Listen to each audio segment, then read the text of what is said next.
Baca Quran bagus, ya, menghadirkan para qari bagus. Tapi jangan sampai kegiatan tersebut menimbulkan sebuah kemaksiatan yang baru. Ya. Kita buat ihtifal Quran bagus, tapi atur secara sebaik-baiknya supaya kondisinya itu tidak membuat orang-orang tidak mendengarkan. Ya. Ada ihtifal Quran itu hanya orang yang baca Quran aja yang membacakan, yang lain semuanya sibuk dengan kegiatannya. Yang lain sibuk dengan berbicara, sibuk ngobrol. Orang di depan baca Quran. Nah, hampir samalah dengan kondisi dan situasi pertandingan baca Quran yang selama ini yang terjadi di Aceh. Ya,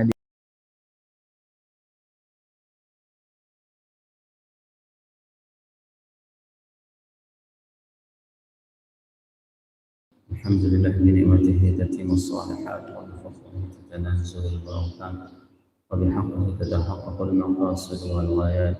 Asyhadu an la ilaha illallah lahu da'watul haqq halusun 'alaiha wa ujaba tabsyiri biha wa an takum minkum ummatan yad'una ila al-khair wa ya'muruna bil ma'ruf wa yanhauna 'anil munkar wa ulaika humul muflihun. Wa asyhadu anna Muhammadan 'abduhu wa rasuluhu balagha risalatahu wa adda al-amanah ونصح الأمة وكشف الغمة حتى أتانا اليقين ليلها كنهارها لا يزيغ عنها إلا هالك. اللهم صل وسلم وبارك وأنعم على حبيبنا وشفيعنا وزخرنا ومولانا محمد وعلى أزواجه أمهات المؤمنين وذرياته وآل بيته وأصحابه أجمعين. وجزى الله عنا سيدنا محمد صلى الله عليه وسلم وما هو أهله. Rabbi shrah li sadri wa yassir li amri wahlul 'uqdatam min lisani yafqahu qawli. Amma ba'd. Dengan kita Nabi besar Muhammad sallallahu alaihi wasallam menyebutkan bahwasanya amal sunnah yang dikerjakan di bulan Ramadan itu setara pahalanya dengan amal wajib. Apabila kita melakukan yang sunnah di bulan Ramadan, maka itu pahalanya diberikan setara dengan apabila kita melakukan yang wajib, maka pahalanya itu dibalas dengan 70 kali lipat. Bayangkan bagaimana kita diberikan motivasi untuk melakukan amal-amal ibadah di bulan Ramadan. Semoga jemaah yang berhadir pada subuh yang penuh dengan keberkahan ini merupakan di antara umat Nabi Muhammad SAW yang akan diberikan syafaat oleh baginda Rasulullah SAW dan akan disembuhkan air dari telaga Kausar dari tangan mulia tersebut. Allahumma amin.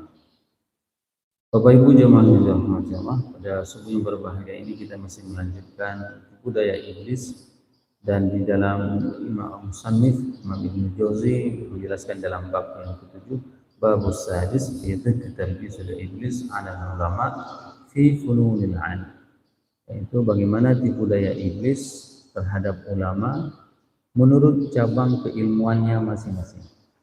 Luar biasa iblis, dia akan menggoda orang-orang ahli ilmu sesuai dengan bidangnya masing-masing.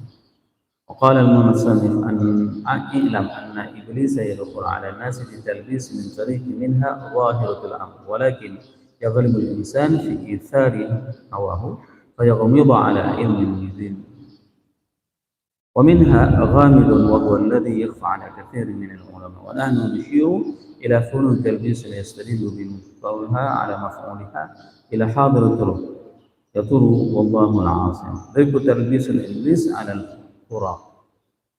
Di sini Imam Musannif menjelaskan, penulis menjelaskan bahwasanya tipu daya iblis terhadap para ahli ilmu itu terkadang itu bisa diantisipasi oleh ahli ilmu. Orang-orang yang mempunyai ilmu pengetahuan itu mereka mengetahui bahwasanya ini adalah sesuatu yang memang dilarang, ini sesuatu yang memang tidak betul, sehingga mereka akan menolaknya. Tapi saking lihainya iblis, ya, maka dia menganggap itu adalah sesuatu yang memang benar. Nah, di sini musannif menjelaskan dzikru talbisuhu 'alal qura. Bagaimana tipu daya iblis terhadap orang-orang membaca ahli qiraat, orang-orang yang membaca Al-Qur'an. Famin dzalika anna ahaduhum yashghalu bil qira'ati syadzah. Dan diantaranya itu mereka membaca dengan bacaan yang tidak ada riwayatnya. Syadz itu adalah riwayat yang tidak pernah ada bacaannya. Bagaimana riwayatnya? Contoh imam misalnya ataupun orang-orang yang membaca Al-Qur'an, ahlul Qur'an, ya. Pada saat dia tilawah, pada saat dia menjadi imam, dia baca dengan riwayat yang syadzah. Riwayat yang syadzah itu seperti apa? Pada saat dia membacakan bacaan Bismillahirrahmanirrahim, ya. Bukan nirrahim, nurrahim, ya. Boleh? Tidak boleh, karena itu tidak pernah ada riwayat yang membaca nurrahim, ya. Bacaan yang ada riwayat Bismillahirrahmanirrahim. Dia baca supaya apa? Supaya menarik untuk didengar. Supaya apa dia baca seperti itu? Supaya dia terkesan berbeda dengan yang lain. Tapi kalau seandainya kita membaca Maliki Yaumiddin, boleh enggak? Boleh. Karena ada riwayat yang membacakan panjang. Maliki Yaumiddin. Kalau bacaan kita kan pendek. Maliki Yaumiddin. Nah, di dalam bacaan seperti ini biasanya para imam itu tidak mencampur adukan bacaannya. Nah, tidak mencampur adukan bacaannya. Sekali satu ayat dengan riwayat yang ini, yang kedua dengan riwayat ayat yang kedua dengan riwayat yang ini, tidak seperti itu. Nah, dan ini paling banyak tipu daya iblis ini kepada orang-orang yang membaca bacaan tanpa ada riwayat yang sahih. Ada 10 riwayat, 10 qiraah yang memang itu kita harus mengetahuinya. Jangan sampai pula nanti pada saat imam ya membaca dengan qiraat sesuatu yang berbeda langsung ditegur oleh makmum. Maka supaya tidak terjadi fitnah, imam juga akan memberitahu jamaah bahwasanya qiraat yang akan saya baca ini adalah qiraat fulan bin fulan, riwayat fulan bin fulan. Seperti itu. Ya. Beda antara qiraat qalun dengan hafaz. Beda dia bacaannya. Nah, sehingga apa? Semua itu adalah ada riwayatnya dan itu bersambung kepada Rasulullah SAW. Satu, tipu daya iblis terhadap orang-orang membaca Al-Quran, maka mereka akan membacakan dengan riwayat yang tidak ada. Supaya apa? Supaya nyentrik, supaya dia terkenal, supaya dia heboh, supaya dia viral. Bukan berarti sesuatu yang viral itu sudah benar, ya. Sesuatu yang rame itu sudah benar, tidak. Maka ini hati-hati sekali terhadap orang-orang yang membacakan Al-Quran dengan cara syadzah, yang tidak ada riwayatnya. Bapak Ibu jemaah yang dirahmati Allah,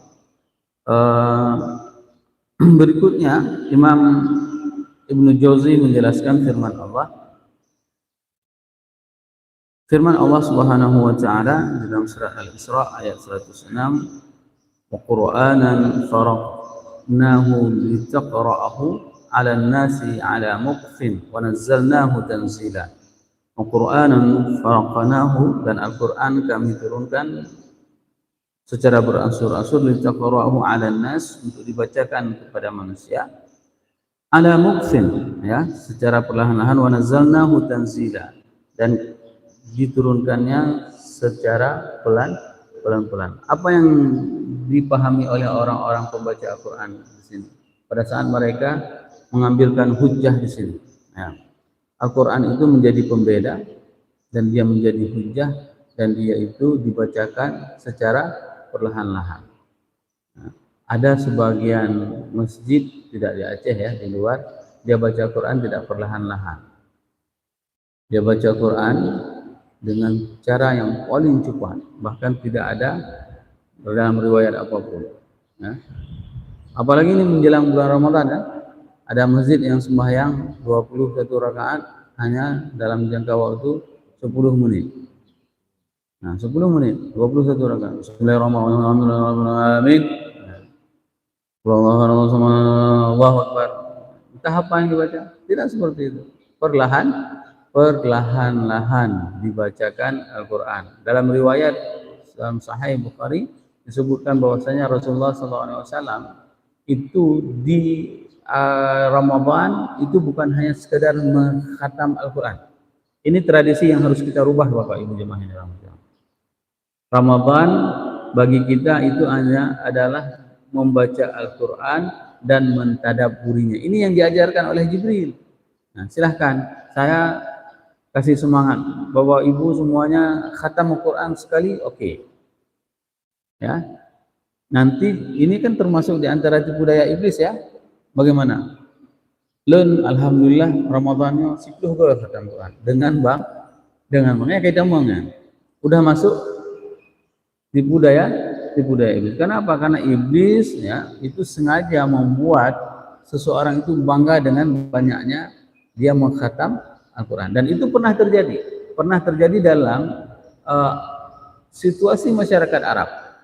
Kajian antropologi qiraat Quran itu membahas tentang ada sebuah tradisi di orang Arab, apabila seorang qura pembaca Al-Quran itu bisa mengkhatam Quran 3 kali dalam satu hari, itu menjadi sebuah pujian bagi seluruh masyarakat.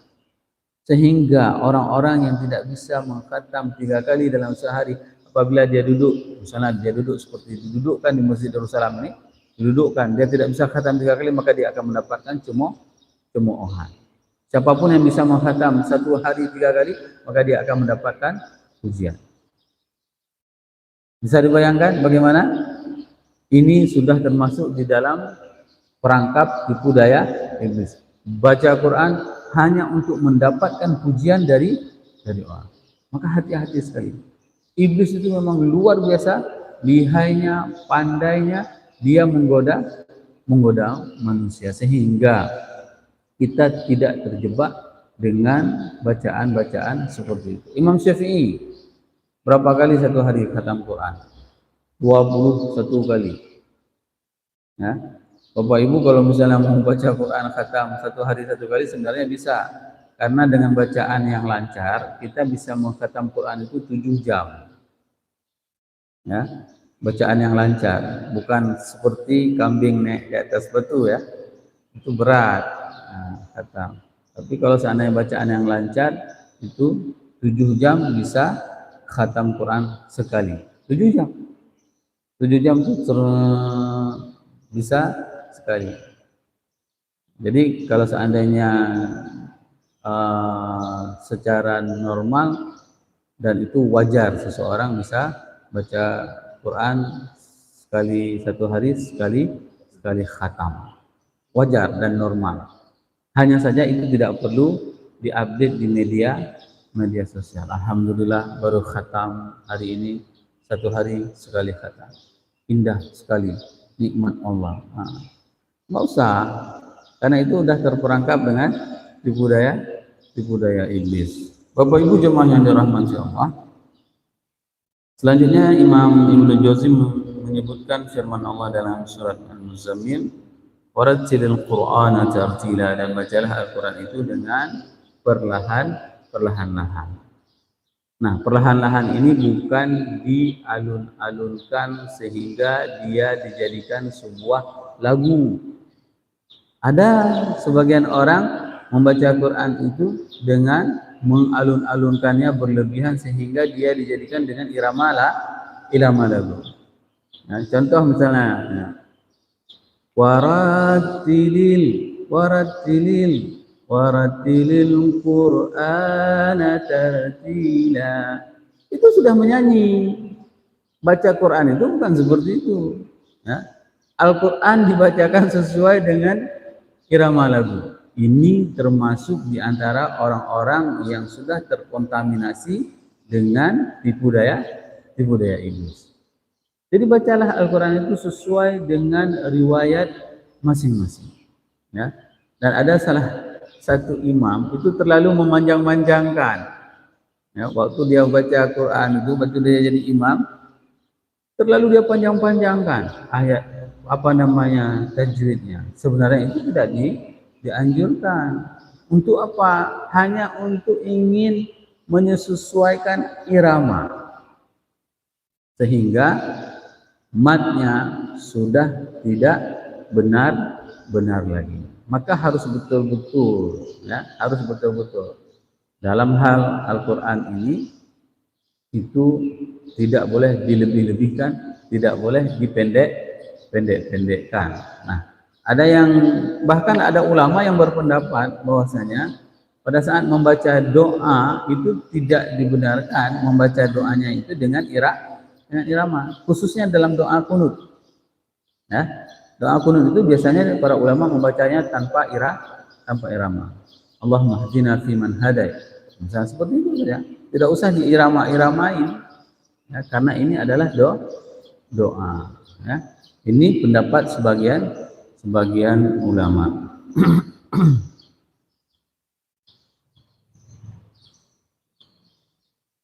Nah, Bapak Ibu jemaah yang dirahmati Allah, kalau tadi yang pertama adalah dengan bacaan yang sadzah, yang kedua tipu daya iblis itu untuk orang-orang pembaca Al-Quran itu untuk dinyanyikan. Dan ada sebuah kebiasaan yang paling buruk itu di Arab itu ada sebuah tradisi itu dikumpulkan semua para qari disuruh baca Al-Quran, tapi suasananya itu memang tidak baik, bercampur antara laki-laki dengan perempuan, padahal yang dibacakan Al-Quran. Pada saat orang membacakan Al-Quran, orang berbicara tidak mendengarkan. Ini hal-hal yang memang sangat dilarang di dalam Islam. Baca Al-Quran bagus, ya, menghadirkan para qari bagus, tapi jangan sampai kegiatan tersebut menimbulkan sebuah kemaksiatan yang baru. Ya. Kita buat ihtifal Quran bagus, tapi atur secara sebaik-baiknya supaya kondisinya itu tidak membuat orang-orang tidak mendengarkan. Ya. Ada ihtifal Quran itu hanya orang yang baca Quran aja yang membacakan, yang lain semuanya sibuk dengan kegiatannya. Yang lain sibuk dengan berbicara, sibuk ngobrol. Orang di depan baca Quran. Nah, hampir samalah dengan kondisi dan situasi pertandingan baca Quran yang selama ini yang terjadi di Aceh, ya, di Indonesia pada umumnya. MTQ, ya. Yang baca Quran siapa? Yang di dalam ruangan bacaan. Yang di luar sana ngapain? Nah, terus itu diantara sekian banyak kritikan para ulama untuk para pembaca Al-Quran. Bapak Ibu jemaah yang dirahmati Allah, Imam Ibnu Jauzi selanjutnya menyebutkan hadis Rasulullah SAW, "Lau ju'ila al-Qur'ana fi ihabi mahtaraq." Kalau seandainya Al-Quran itu ditulis di kertas, maka dia tidak akan terbakar. Apa tipu daya iblis terhadap orang yang memahami hadis ini? Dia memakai hujah hadis ini. Kalau seandainya Al-Quran ditulis di kertas, maka kertas tersebut tidak terbakar. Maka ditulislah ayat Al-Quran. Ya, ayatnya apa misalnya? Terserah ayat. Saya nggak tahu dukun tuh biasa pakai ayat apa. Ya, ayat apa misalnya tabat yada abi lahabin mutab. Tulis ayat itu digulung, ikat di pinggang. Nah, ada model seperti itu kan? Tulis ayat Al-Quran, nanti taruh di atas bara pintu. Tulis ayat Al-Quran, nanti buat kalung supaya apa? Supaya kebal, nah, supaya tidak lapar. Betul. Nah, kalau ada uang di dompet pasti nggak lapar.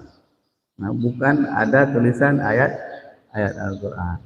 Ini memang tipu dayanya sungguh luar biasa. Iblis akan berupaya untuk menipu orang-orang yang menekuni ilmu pengetahuan. Bahkan ada salah satu kejadian penting pada saat salah seorang teman ingin mengundang qari. Ya, ternyata dia tidak mau hadir kalau seandainya tiket pesawatnya bukan bisnis kelas. Ini seorang kari internasional. Ya, seorang kari internasional, dia mengundang, dia bilang sulit sekali mengundang beliau. Kenapa? Beliau minta tiket pesawat bisnis kelas. Terus bayarannya dengan dolar, ya. Bayarannya dengan dolar. Sehingga apa? Al-Quran dan ilmu bacaan yang ada dalam dirinya itu lebih komersil. Sehingga bukan seperti itu nilai Al-Quran yang harus tertanam di dalam jiwa orang-orang yang mempunyai ilmu Al-Quran. Bahkan saya sangat terkejut pada saat melihat ada juga di antara qari tersebut, dia itu memang sangat rendah hati. Ya, dalam sebuah video di media sosial, dia lagi baca Quran, qari tersebut, ada orang gila berdiri di depannya. Datang orang-orang gila berdiri di depan orang qari tersebut. Lalu langsung panitia datang sibuk untuk memindahkannya, mau diusir. Dibilang sama qari terus, apa, biar aja. Nah, dia sambil baca Quran, dia bilang, tahan ya.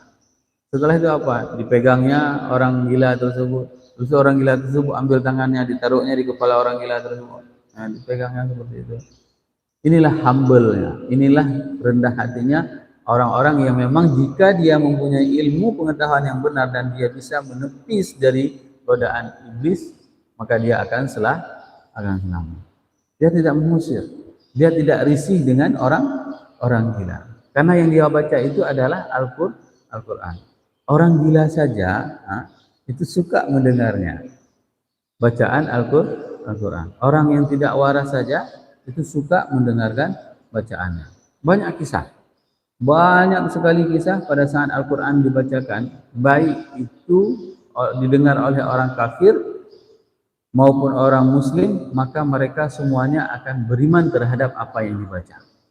Contoh kasus seperti pada saat Al-Quran dibacakan itu kepada Umar. Ya, Al-Quran waktu itu dibaca surat Thaha. Ya. Umar begitu mendengar Al-Quran itu dibaca surat Thaha ma anzalna ilaikal Qur'ana litashqa, itu langsung Umar itu bergetar hatinya dan bisa beriman. Ya. Bergetar hatinya dan dia bisa beriman. Permasalahannya hari ini, kenapa Al-Quran yang dibacakan itu tidak menggetarkan keimanan kita? Ini menjadi sebuah pertanyaan yang memang kita harus merubah cara belajar kita. Maka tadi saya katakan Rasulullah SAW itu setiap Ramadan beliau mentadabburi Al-Quran dan itu diajari oleh malaikat Jibril. Maka hari ini kita akan membuat sebuah sistem dalam pola kehidupan kita. Sekali khatam Quran di Ramadan, ya kan? Sekali khatam Quran di Ramadan, setelah itu maka kita akan mentadabburinya Al-Quran. Ya. Contoh misalnya tadabbur Al-Quran itu. Pada saat Nabi Nuh memanggil anaknya, ya bunayyarkam ma'ana. Ya. Kenapa bunyi bacaannya itu ya sangat lemah dan sangat lembut. Ya bunayya irkam ma'ana, ya bunayya irkam ma'ana. Kenapa kalau dalam bahasa Arab kalau kita baca biasanya ya bunayya irkab ma'ana. Tapi di dalam Al-Qur'an bacaannya itu dijelaskan oleh ulama balaghah. Karena pada saat itu Nabi Nuh sangat mengharapkan dengan suara dan intonasi yang sangat lemah, maka dia sangat mengharapkan supaya anaknya mau naik ke dalam perahu. Sehingga bacaannya itu juga mempunyai makna dengan intonasi yang sangat belas kasihan. Ya. Dan kalau dalam bahasa sehari-hari kita bacanya kan tidak ada seperti itu bacanya. Irkab ma'ana. Langsung irkab ma'ana. Tapi dalam bacaan Al-Quran, kok bisa dibacanya seperti itu? Ba mati ketemu sama mim. Itu memang ada hukumnya. Tapi kenapa bisa seperti itu bacanya? Kenapa di luar tidak seperti itu? Itu diantara hikmah tadabbur Al-Quran. Sehingga kita pada saat membaca seperti itu, langsung kita tidak bisa menahan emosi kita. Kenapa? Gimana kalau seandainya ini terjadi sama anak saya? Gimana kalau seandainya ini terjadi sama generasi saya? Pada saat saya menginginkan anak saya, yuk nak pergi ke masjid. Apa dia bilang? Sebentar lagi ya. Ini belum game lagi. Ini hampir selesai gamenya. Ini kan sama kejadiannya. Kalau dulu Nuh tidak mau anaknya menaiki bahtera, hari ini berapa banyak anak-anak di antara generasi umat Islam yang tidak mau mengikuti orang tuanya. Sehingga Bapak Ibu semuanya harus bisa memastikan siapa yang akan menggantikan tempat saya ini. Pada saat saya salat di sini, tempat saya ini akan digantikan oleh siapa? Inilah sebenarnya pesan tadabbur Al-Quran. Kalau seandainya kita benar-benar mentadabburinya, maka itu akan memberikan hidayah kepada siapapun. Tidak ada alasan bagi orang apabila dia mendengarkan Al-Quran, maka dia tidak akan mendapatkan hidayah tersebut. Maka jangan pernah jadikan Al-Quran itu sebagaimana yang dijadikan oleh orang-orang, menjadikannya sebagai ajimat, ya, menjadikannya sebagai bacaan-bacaan tertentu. Saya ingin meluruskan semuanya. Memang benar hadis riwayat dari Umar itu mengatakan bahwasanya dia tidak pernah khawatir tentang rezeki anaknya, dikarenakan mereka sudah diberikan pelajaran tentang surat Waqiah. Sehingga apa yang terjadi? Orang baca surat Waqiah supaya apa? Supaya mudah rezeki. Seakan-akan baca surat Waqiah itu mudah rezeki. Nak baca surat lain, aku surat lain tapu hantar mau baca. Anak baca surat Yasin, ya kan? Surat Waqiah. Angkanya kan? Janganlah seperti itu dijadikan Al-Quran. Baca juga dengan surat-surat yang lain. Baca juga dengan surat-surat yang lain. Apa salah kalau cuma hanya itu? Tidak. Tapi alangkah lebih baik kalau seandainya kita mentadabburi seluruh Al-Quran. Kalau seandainya kita membacakan surat Al-Quran. Bahkan sebagaimana yang sudah dijadikan di dalam tradisi orang-orang kita. Baca surat Yasin bagus. Malam Jumat baca surat Yasin bagus. Lebih bagus lagi kalau seandainya kita bacakan surat Yasin, surat Waqiah, dan surat Muluk. Sekaligus dibuat seperti itu. Kenapa? Karena siapapun yang membaca surat Muluk, ya, dia tidak akan meninggal dalam keadaan kafir. Sama seperti imam tadi. Ya, imam di masjid kita ini sudah mempunyai sebuah kebiasaan yang baik dan benar. Pada saat setelah setiap salat tidak langsung baca Fatihah. Apa salah langsung baca Fatihah? Tidak.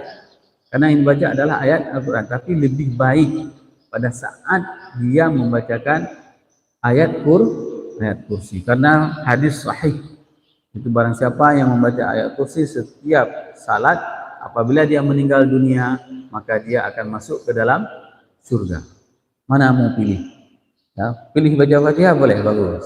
Tapi kalau ditambah dengan ayat kursi tadi, jauh lebih indah. Maka saya sering mengatakan kalau baca Fatihah itu sering saya sedekahkan. Sebelum kita baca Fatihah, kita baca apa? Ila hadratin Nabi Rasulullah sallallahu alaihi wasallam wa ila azwajihi wa dzurriyyatihi wa ashabihi wa ila jami'il masyayikh al-ma'inal Fatihah. Sama seperti itu. Kita sedekahkan Fatihah itu kepada siapa? Kepada para Nabi Muhammad, keluarganya, istrinya, sahabat semuanya, seluruh guru-guru kita yang mengajarkan kita, ya. Kalau misalnya seperti saya sering mengatakan orang yang paling banyak pahala di antara bapak ibu semuanya adalah guru saya, seperti Ustaz Amir. Ustaz Amirullah itu walaupun beliau tidak berhadir di sini, itu orang paling banyak pahalanya karena beliau yang mengajarkan kami. Beliau mengajarkan saya usul fiqh, ya. Karena kami dari SMA itu sudah mengerti usul fiqh itu dikarenakan guru-guru yang berkualitas seperti beliau. Diajarin bahasa Arab oleh Abu Wahab. Seperti itu. Maka saya sampaikan kepada Abu Wahab, Abu, apapun yang saya lakukan hari ini itu mengalir pahalanya kepada Abu. Karena ilmu itu saya dapatkan dari mereka. Semoga beberapa ayat dan hadis ini bermanfaat bagi diri saya dan bagi jamaah semuanya. Subhanakallahumma bihamdika asyhadu an la ilaha illa anta astaghfiruka wa atubu ilaik. Assalamualaikum warahmatullahi wabarakatuh.